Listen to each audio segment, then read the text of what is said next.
Hi Earth Signs, Taurus, Virgo, and Capricorn. Welcome po sa ating channel. At ito ay inyong Monthly Kabay Tarot reading for your career and money. First half of the month, September 1 to 15, 2024. Please be reminded kung naka-resonate kayo, comment down. Kung hindi kayo naka-resonate, ibigay niyo po sa iba kasi channel reading po ito. This is for your career and money, Taurus, Virgo, and Capricorn for September 1 to 15, 2024.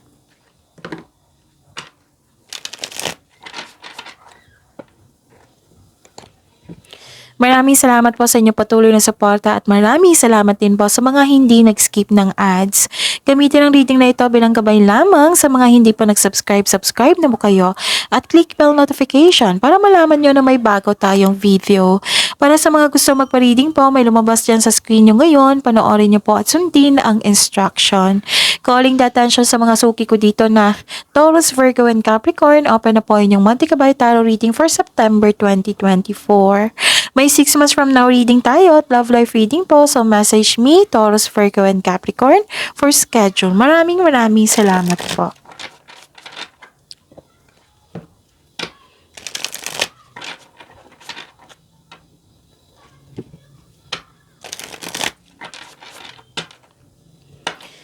Para sa inyong career and money, Taurus, Virgo, and Capricorn, September 1 to 15, 2024. Spirits Guide, mga ganap po sa career and money ni Taurus, Virgo, and Capricorn ngayon September 1 to 15, 2024. I need 3 cards po.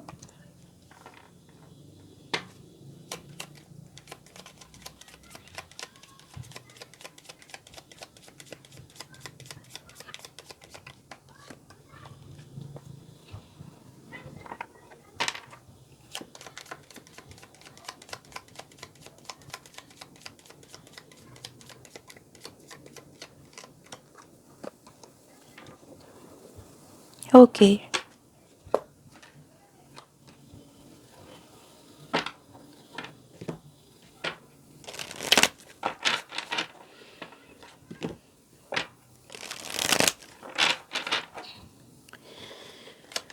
Spirits Guide, message po sa career and money ni Taurus, Virgo, and Capricorn ngayong September 1 to 15, 2024. I need 2 cards po.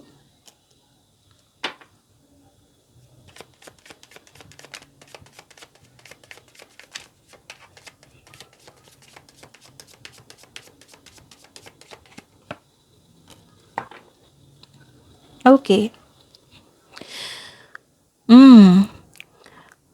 Taurus, Virgo, and Capricorn for your career and money, September 1 to 15, 2024. May transformation po. Wow! This is ending with yung beginning. May transformation, may pag-let go. This is changes, okay? Nag-decide ka talaga nito. Natulungan mo yung sarili mo. Gusto mo ng changes eh. So, ginawa mo. Nakita ko dito na may nagbigay ng tulong. Naka-receive kayo ng gift. Pwede din kayo yan nang gumawa ng tulong, nang nagbigay ng tulong kasi mahilig kayo magbigay ng tulong. Okay. Nakita ko dito na, anong tawag nito? Naka-receive kayo ng gift, tulong, naka-receive kayo ng compliment, rewards, award, fame. Nakita ko dito yung happiness mo dito eh. You are very happy, Taurus, Virgo, and Capricorn. Nakita ko dito yung abundance and love is blooming.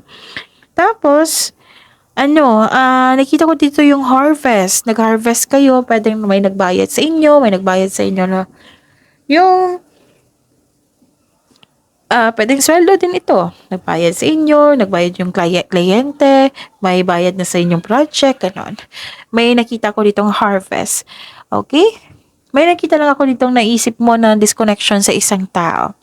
You're moving up. Career is on the rise. New offers and opportunities. Salary increase. Go to the next level. Wow.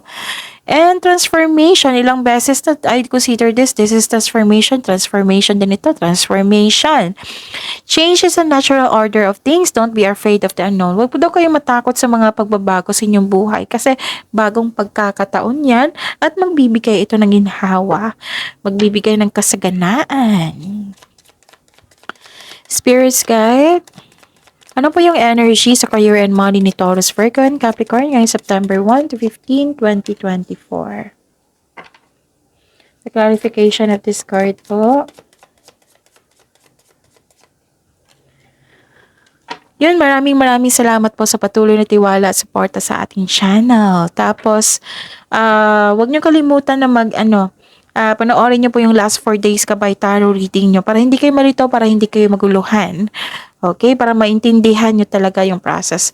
Okay, yung mga sinasabi ng cards niyo. Panoorin niyo po yung last 4 days, right? So, like for example, napanood niyo ito ngayong August 31. Panoorin niyo po yung August 30, 29, 28, and 27. Kung may nakita kayo or narinig kayo repeating message, kailangan niyo po iyan bigyan ng atensyon. Kung maaari po, bigyan niyo po ng solusyon at aksyon. Maraming salamat po. Nagkaroon ng katotohanan, may truth, may balance, nakikita ko dito, may clarity na naganap, cause and effect, this is eternal justice, this is pagbalanse po. Wow, may magaganap na signing of contract, may magaganap na challenges sa work, pero huwag kayong mag-alala dahil positibo po ang outcome nito. Kung may job or interview or negotiation po, maaaring maging successful ito. Sa financial man, mabalanse mo ang kaparahan nyo po at may improve pa ito. Wow, ang ganda. This is justice. Wow. And, wow, ang ganda. Ang ganda ng cards nyo, Taurus, Virgo, and Capricorn. This is generosity. You have abundant in life. Lumabas din dito yung abundance. And suporta sa inyong boss, mentor, or life coach. It will help move your career forward. Nakikinig ka sa iyong intuition at gumagawa ka ng wise choices. Full support ang mga tao sa iyo. Yes, kasi may mga tao dito, may tao dito. So, this is very good. This is abundant in life. Maraming nag-support sa inyo. Spirit's guide. Possible blessings na ma-receive ni Taurus, Virgo, and Capricorn. And the clarification of this card po.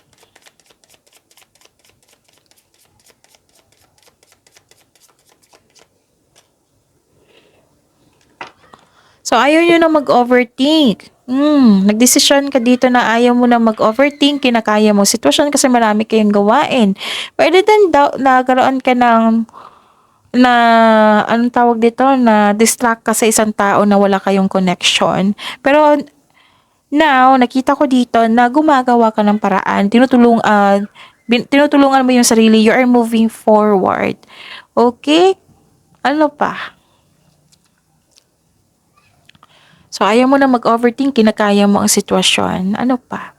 Nakikita ko rin dito na